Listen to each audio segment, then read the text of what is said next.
돈이 들어간 증거 자료, 뭐 액수 이런 것을 확인할 수 있는 것처럼 얘기한 걸로 좀 와전된 부분이 있습니다. 어쨌든 뭐 그것은 제 잘못도 있고요. 증거 자료를 얘기한 것이 아니고 우려에 대해서 자세한 설명을 할 필요가 있다라는 측면에서 말씀을 드리고. 예, 그러니까 이거는 정리를 할 필요가 있습니다. 뭘 정리를 해야 되냐면 일단은 정부나 홍영표 장관이 약 70, 개성공단에서 유입된 70%의 돈이 당 서기실이나 아니면 39호실로 흘러들어갔다는 말을 바꾼 것은 아닙니다. 뭘 바꿨냐면 증거가 있는 것처럼 얘기를 했다. 이 부분이 와전됐다. 이 얘기 가지고 이제 논란이 되는 건데. 그러니까 이 부분에 있어서 70% 여부보다는 증거가 있느냐 없느냐 이 얘기가 이제 이게 슬그머니 이렇게 되는 그런 건데요. 자, 양 의원님 어떻게 보십니까? 사실은 이제 증거가 있기는 좀 쉽지 않을 거라고 생각을 하고 혹시 만에 하나 있다고 하더라도 그게 만약에 열어야 될 타이밍이었다면은 진작에 열었겠죠. 그래서 사실은 이제 저는 이 발표가 나왔을 때 저 말의 논리는 맞으나 증거는 과연 가지고 있었을까에 대해서 사실 굉장히 많이 좀 의문을 갖고 있었습니다. 뭐 많은 어떤 기자님들한테 전화도 받기도 했고. 근데 결국은 이제 그러한 사실 발표하는 자리에 있어서 이 내용을 명백히 하는 것은 굉장히 중요하지만은 이것 자체가 가져올 정치적인 파장이나 이런 부분에 대해서 좀 충분히 고려하지 못하셨던 것이 아닌가 그런 안타까움은 좀 있습니다. 예. 안타까운 정도가 아니라 통일부 장관이 그렇게 함부로 얘기를 하면 안 되죠. 뭐 이런 개성공단의 자금이 예를 들면 핵무기라든가 뭐 이런 또 뭐 이런 미사일을 제조하는데 들어갈 그 가능성이라든가 우려를 제기하는 건 좋습니다. 그럴 수는 있는데 그에 대한 증거 자료가 있다고 했단 말이에요. 구체적인 자료를 확보한 것처럼. 그러니까 개성공단의 폐쇄의 정당성을 그런 그 설명에 그거보다 보니까 좀 너무 많이 나간 거죠. 증거가 있다는 것은 그렇다 한다면은 정부가 그동안에 그 핵무기라든가 미사일 개발에 개성공단은 자금이 들어가는 것을 오래전부터 파악하고 있고 그런 증거 가지고도 있는데도 불구하고 지금까지 모른 채 했다는 얘기가 되는 거 아니냐. 그러면 과거 김대중 정부 때 퍼주게 했던 것을 이번에는 몰래 빼주기를 한 거냐. 이런 야당의 공격이 나올 수도 있고 유엔 대북 제재 결의안에 그 위반 아니냐 이렇게 나오니까 이런 비판론이 나오니까 증거는 있는 건 아니고 그럴 개연성 가능성이 있는 데 대해서 우려를 표명한 거다 이렇게 얘기하니까 그동안에는 쭉 그 언론 보도를 보면은 뭐 그런 것으로 보인다고 했다가 그 다음에는 우려한다고 했다가 또 그 자료를 파악했다든가 이렇게 말이 근데 제가 좀 궁금한 게요. 진짜 여기 계신 분들 아무나 답해 주셔도 돼요. 증거가 있다고 칩시다. 증거 밝힐 수 있을까요? 밝히면 안 되죠. 밝히면 안 되죠? 네, 만약에 증거가 있다고 하면 그건 지금 말 그대로 안보리 결의법 위배입니다.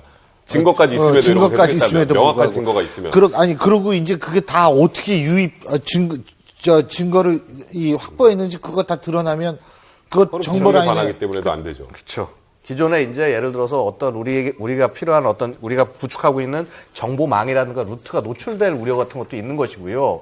결국은 그러니까 저는 이 문제에 대해서 이렇게 생각을 합니다. 그러니까 이 개성공단이라는 분명히 이 문제는 진작에 짚고 넘어갔어야 될 문제인데 우리가 짚고 넘어가지 않은 것이 아니냐. 그냥 단순히 이런 어떤 남북 간의 어떤 어떤 장소가 필요하다. 이 부분에 대해서 공감을 했지만은 이 국제사회에서 볼 때는 저는 그렇게 생각합니다. 이게 딴 나라에서 볼 때는 뭐 북한하고 거래하지 마라. 저기는 나쁜 짓을 하는 나라니까. 그래 놓고 대한민국은 거기 가서 예를 들어서 거기 싼 노동력 활용하면서 그걸 하고 있다. 그럼 과연 대한민국 자체가 북한에 대한 어떤 그런 제재를 얘기할 과연 자격이 있느냐. 이런 측면에서부터 먼저 그런 그 논리부터 시작을 해서 들어갔어야 되는 문제라고 보고 그래서 어쨌거나 저는 지금 이 장관의 발언 내용 자체, 그러니까 그 맥락, 북한이 이거 사용할 수 있다. 사실 이거 사실입니다. 다만 그 증거나 이 여부에 대해서는 좀 분명히 잘못한 거지만. 근데 제가 좀 질문할 게 있어요, 양 의원님께. 이게요, 강철환 씨 같은 분, 이제 탈북하신 분이죠. 이분의 주장은 39, 서기실로는 들어갈 수 있다. 39호실은 안 들어갔을 가능성이 있다. 이런 얘기를 하거든요.